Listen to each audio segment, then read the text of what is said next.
Across enemy lines, the chilling command echoed. Any captured woman was to meet a grim end. I understood that even in the same uniform, carrying the same rifle, fighting the same war, my destiny could be far more dire than any man's. From 1945 onward, the contributions of women in World War II were undeniably crucial. Nurses, radio operators, clerks, mechanics, pilots, spies. The Allied victory would have been impossible without us. Yet, until the war's conclusion, women on the battlefield faced the constant threat of capture, imprisonment in concentration camps, and even execution. Welcome to History on Fleek. Today, I'll be exploring the Nazi regime's treatment of captured female soldiers. Women were a critical component of the armed forces during World War II. Nations such as Britain, the United States, and the Soviet Union integrated women into their military, assigning them essential roles like mechanics, pilots, radio operators, clerks, and nurses. Furthermore, women served with distinction as spies and resistance fighters. Of all the nations that enlisted women, the Soviet Union had the largest contingent, with an estimated 800,000 women serving in the Russian forces, many in combat roles like snipers and pilots. Despite their courage and valor, every soldier faces the risk of capture as a prisoner of war. Throughout the conflict, numerous female soldiers were captured by the Nazis, and many became renowned for their harrowing experiences. The Night Witches, an all-female combat squadron, are among the most celebrated figures of the war. Formed at a time when women were excluded from combat in the Soviet Union, Marina Raskova personally appealed to Joseph Stalin and secured permission to establish female combat units. Starting in late 1941, these air units, comprised mainly of teenage and young adult volunteers, took to the skies. Officially known as the 588th Night Bomber Regiment, their missions demanded exceptional skill, requiring them to operate deep within enemy airspace. Their signature tactic of idling their engines near the target and gliding to the bomb release point, using only the wind, created a sound likened to broomsticks by German soldiers, thus earning them their nickname. Over the course of the war, the regiment flew approximately 30,000 hours and dropped over 3,000 tons of bombs. These missions were incredibly perilous, and many of these brave pilots were captured by the Nazis, facing concentration camps or execution. The Nazis' first true encounter with women in combat occurred during the invasion of Russia in June 1941. While the Russians were caught off guard by the audacious invasion, the Germans were equally surprised to discover a significant number of women within the Russian ranks. This was a novel experience for the Nazis, who hadn't encountered female soldiers in their previous invasions and occupations of Poland, France, and Norway. Their reaction was a blend of shock and disdain at the sight of women bearing arms and operating weaponry.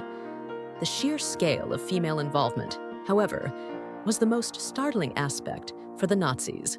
Approximately 200,000 women would receive decorations for their battlefield contributions, with 89 awarded the Hero of the Soviet Union, the highest military honor. Taken aback and seemingly appalled by these capable women in uniform, the German High Command reacted with utter contempt. On June 29, 1941, Field Marshal Günther von Kluge issued the infamous order to execute all captured female soldiers. Disturbingly, these orders didn't originate from the SS or Gestapo, but from field commanders.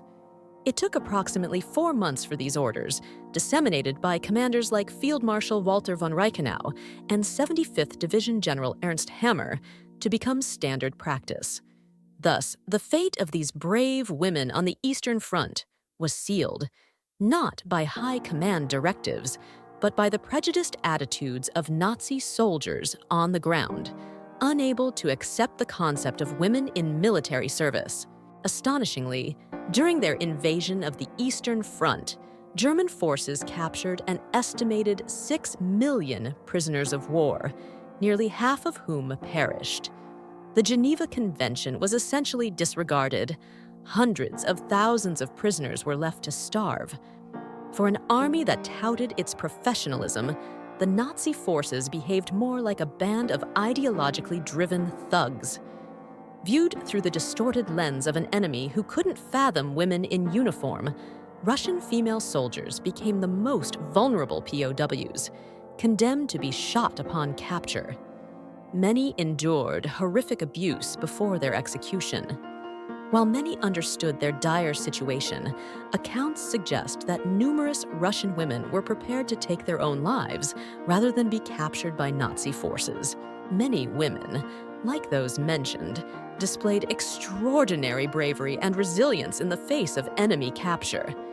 Their stories stand as a testament to the courage and commitment of female soldiers during World War II. Christina Skarbek, considered by many to be exceptionally brave, was a Polish agent working for the British Special Operations Executive. She served as a courier for the Polish resistance and was the first female agent in the service. Skarbek's extensive espionage work took her across Nazi-occupied Europe.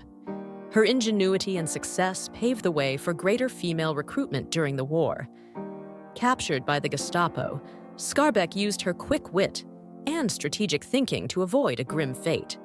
Arrested with a fellow agent by Hungarian police in Budapest, in January 1941, she feigned symptoms of pulmonary tuberculosis during Gestapo interrogation.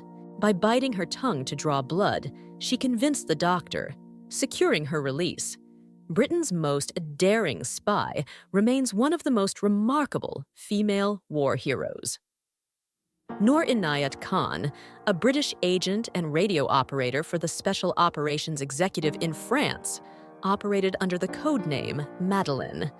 Khan was admired for her straightforwardness, and her commitment to nonviolence motivated her to join the SOE. However, this principle placed her in some of the war's most dangerous situations. Betrayed during her undercover work in France, she was captured by the Gestapo in 1943. Known as a defiant and uncooperative prisoner, she and 3 other women were transported to Dachau concentration camp in 1944, where they were executed.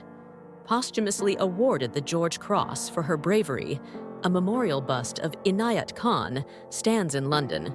Reba Whittle embodies the fearless bravery of countless women in World War II, highlighting the paradoxical sexism they faced.